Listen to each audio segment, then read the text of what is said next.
Hello travelers, TMR Tours back here at Magic Kingdom, here in Frontierland specifically, to say goodbye to the Frontierland Shooting Arcade. Yeah, so it's a staple that's been here, I think, since the park opened, and it has recently been announced it's going to become a new DVC Lounge. Yeah, so obviously a lot more busy than it normally is. Obviously, once you say you're going to close something, everyone comes out. And also notably, it went from being a paid experience, 50 cents to shoot some, 30 some odd rounds, to now it is just free play. So you can just walk up and do some shooting. So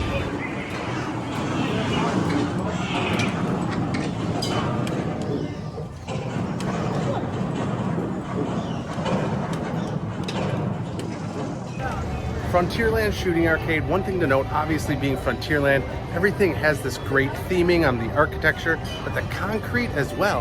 If you take a look, there's all kinds of horseshoe marks as well as cowboy boot tracks, and not sure if the concrete itself is going to change or update, because this, as far as the canopy, might stay the same. They might move a wall out, obviously, air-conditioned DVC, they're going to want that indoors, so it might just be at this pavilion, but they also might push this bump out all the way out to the road to align more with the trading post next door. We'll see when it actually comes, all speculation at this point, but come check it out, all the fine details, the straw on the ground and embedded in the concrete. You can see little straw flakes, you can see hitching post marks, you can see all kinds of stuff, and there's one little nook that I want to take you to do that is also, as much as Frontierland Shooting Arcade is going to close, there's one more thing over here that's probably going to go as well, which is kind of disappointing in and of itself. So let's take a look. So over by this window, what used to be a window for Sorcerers of the Magic Kingdom, this too is probably going to officially get redecorated, rethemed, maybe even get taken out depending on what happens with construction over here, which obviously those who are fans of Sorcerers of Magic Kingdom, we all know that it was probably one of the best interactive free add-on experiences you could do here at Magic Kingdom. You kind of did a scavenger hunt to find these windows. You had like playing cards that you could hold up, and the artistry and design that went into not only the animations but the cards themselves, it was just a really great interactive idea and scavenger hunt here. Yeah, and again, as Ryan said, it was a free activity here in the park. You could spend a couple hours playing this. It was neat. It was a really cool thing. I wish they would have kept it. I know we did. For those that don't know what Sorcerers of the Magic Kingdom is, when you entered the park at the fire station in Main Street Square, you could go and get your Sorcerer cards. There was a key card, and then you'd get like 5 to 7 cards to actually come battle various villains around the park trying to protect the Magic Kingdom. Now eventually they did just link it to your magic bands, so you didn't really need that key card, but you'd come, you kind of start there, they'd activate your gameplay or pick you up where you left off, and you got a map. And it was even so great, these maps that you would get are even showcased in our own home. The cards that we got showcased in our home, we framed the cards because the cards themselves are works of art.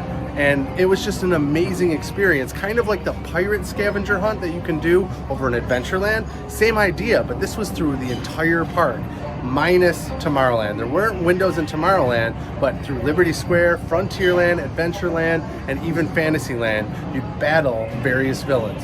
It was an amazing thing and very unique. It was very similar to the idea of playing like Pokemon cards or Pokemon Go, in the sense where you had to go to different locations and battle using your cards and different spells you had to defeat the villains and Hades, essentially. Yeah. One of the issues as to why actually Sorcerers ended a while back was the technology. Yeah, so really what this technology was doing is that there's a window in the middle here that's the screen that you would see everything on, and then to the sides would be these cameras, and they're kind of hidden in and amongst the thing. That's kind of what made the magic of the game, is that you're like, how does it know what card I'm holding it? Well, it's cameras. And there were no lights with any of this. So they did update them to add lights later, once they realized at night it was hard to see. A lot of people would use the light on their phone. Then they added lights, again, kind of like the shooting gallery itself. It took a lot of maintenance to keep up with it, to make sure it ran smoothly. And again, after a couple years, it just hit the bricks. So unfortunately, another section of this shooting gallery, shooting arcade that's probably going to go away during the reconstruction of this area is this window. So it's going to be gone. Sad. Sad.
This must be a lot of buckshot on these because